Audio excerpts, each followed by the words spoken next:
Hey, it's Angela Levitt with Mojo Marketing, and today I want to talk to you if you're a telecom agent, a VAR, or an MSP, and I want to share with you some tricks, some tactics, some loopholes about LinkedIn so that you can use it in your prospecting the most effectively. Everyone wants to make their social media efforts count, and one of the secret weapons on LinkedIn, if you are not already aware of this, is LinkedIn groups. You probably are already familiar with the idea that you cannot email someone on LinkedIn unless they are a contact with you. Or you can buy a subscription plan, and the top subscription is about $75 a month, and that still only enables you to email 25 people.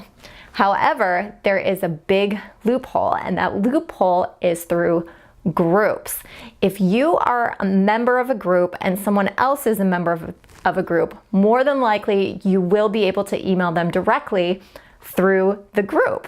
The default settings have it so that when you join a group, anyone else in that group may be able to contact you. So if you're having trouble reaching someone that is on your prospect list, take a look at the groups that they are part of, join that group, and then the loophole will come into play for you. You should be able to message them directly. The caveat would be if they have purposely gone in and selected that members of the group cannot contact them. Most people don't do that, so this is why this is really valuable information and a loophole that I wanted to share with you. Now, which groups should you join? You should definitely look at some industry groups and also take a look at what vertical markets are you focused on. There are groups for everything on LinkedIn, so make sure that you go in and find those groups that are the most active and have the most members. So now I'm going to share with you some do's and don'ts of behavior within LinkedIn groups. So if you're new to this, definitely pay attention to this next section. So what you do want to do is absolutely join the groups that make sense for you. I always like to make sure that a group is having a good bit of activity, and that way you know that any efforts that you put toward the group will be seen by a lot of people. And you're going to see that there's a feed that goes within the group.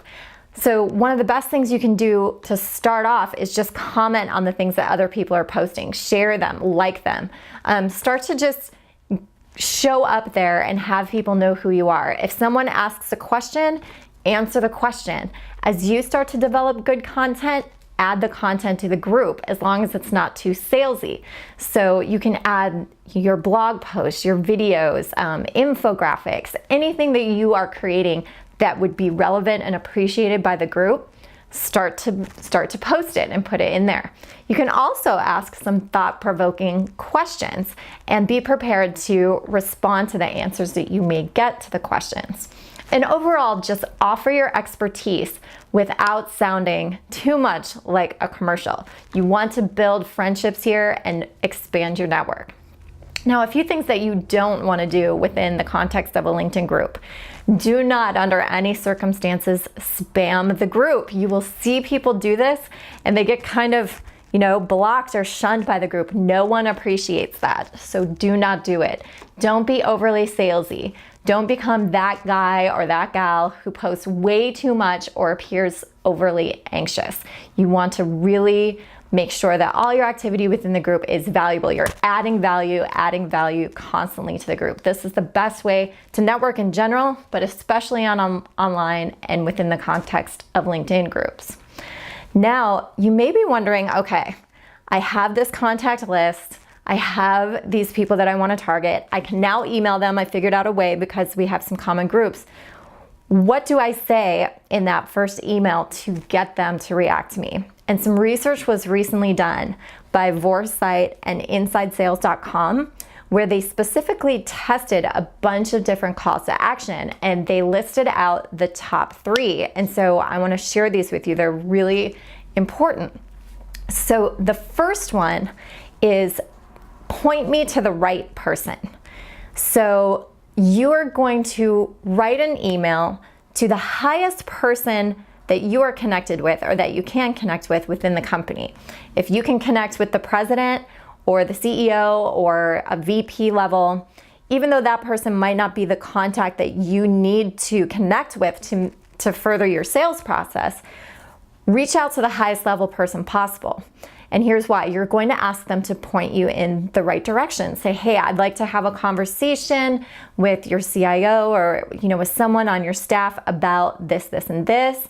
Can you point me in the right direction? And when that email comes from the CEO and is copied to the IT director, the CIO, or whoever you're trying to connect with, they are much more likely to respond having come from up above than if you were to just contact them directly. So that's why this is the number one call to action. Number two is meet our CEO or another executive at a trade show. So you have a trade show coming up, you would really like to just set up an appointment with them directly. But again, if you kind of make it a little bit more of an indirect call to action and say, hey, our CEO is going to be out. Can you come by the booth at this time? They're much more likely to respond to that than if you, the salesperson, invite them to meet with you. So this is especially true, they found, if your company has a lot of buzz and is doing some really cool things and moving and growing and shaking and all those kinds of things, that this will work even better. And then the third one, the third best call to action to use on LinkedIn prospecting is attend a webinar or a live event. So anytime that you've got a live event going on or a webinar that is presenting valuable information, feel free to use LinkedIn as a way to reach out and let people know, and that one's getting a lot of great response as well. So I hope these tips were really helpful for you guys. I know that LinkedIn there's so much going on with it. It's constantly moving and changing. I really want to keep you updated with the best ways to use it so that you can really focus your time on the prospecting and the activities that will make you the most successful. So feel free to, leave any comments here you have in the video, any other tips and tricks that you're using on LinkedIn to help you be successful, and I'll see you in the next video.